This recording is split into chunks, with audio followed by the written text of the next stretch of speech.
Sri Vasudevanand Saraswati, Chapter 1. The author, Shripad R. Falnekar, says, when I was invited by the sponsor of this project, who prefers to be unnamed, to write this book on the life and mission of Sri Vasudevanand Saraswati, I was greatly thrilled at the idea of being entrusted with such a task of great service to the holy memory of this great saint who has a number of devoted followers even today in Maharashtra, Gujarat, Madhya Pradesh, and other parts of this country. As soon as the first thrill faded, I was overcome with a sense of diffidence and helplessness regarding this venture. The words of Kalidasa, the famous Sanskrit poem with which he opens the first canto of his Raghuvamsha, came to mind. Kalidasa confesses that the magnitude of his task in writing the story of Raghus is too big for his intellect of limited powers, and he compares the adventure with a silly attempt to cross the ocean with a weak raft. I too feel like this. It needs, however, be frankly stated that this verse of the poet referred here has been interpreted rightly by the scholars as a mark of the poet's innate humility and sweetness of temper, whereas for me it describes the state of my mind truly and literally. The life of saints and sages is to be judged by some extra mundane standards.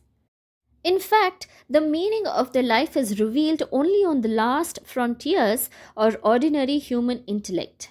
Beyond the seen world, there is an unseen reality, and if we wish to be able to grasp it, the first personal sacrifice to be made is a sacrifice of intellect, says the famous Hindi writer Ramdhari Dinkar in his story The Mystic. The things of the spirit are beyond the bounds of reason. This precisely makes the task so difficult.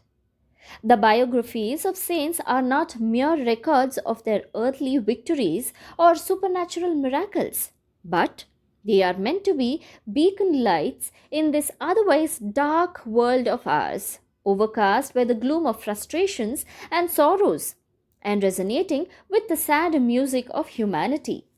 It is with the attitude of reverence and humility only that we can be blessed with a ray of hope and consolation emanating from a saintly life in the midst of our disappointments and failures on the spiritual path.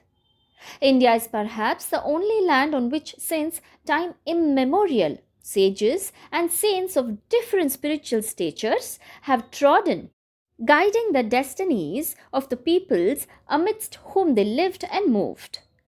Stars, they have been of various degrees of brilliance, shining in the galaxy of Indian spirituality and religion, lighting the path of faltering humanity and helping them in reaching their goals. Saints of India have been the strong pillars supporting for ages the ancient, magnificent temple of her civilization and culture. The saints support the world through their spiritual power is the truth laid down in the Mahabharata. Great politicians and philosophers come for a while on the stage of the world and disappear into oblivion, but the saints are immortal. To such a class of immortal saints belonged Sri Vasudevanand. Like all the great saints everywhere, he was born with divine powers, or in other words, was chosen by God to be incarnated on this earth. The Lord Himself assures us in the Gita. He comes to the rescue of His bhaktas like a kind shepherd watching his flock in every age where the moral values decay and vice flourishes.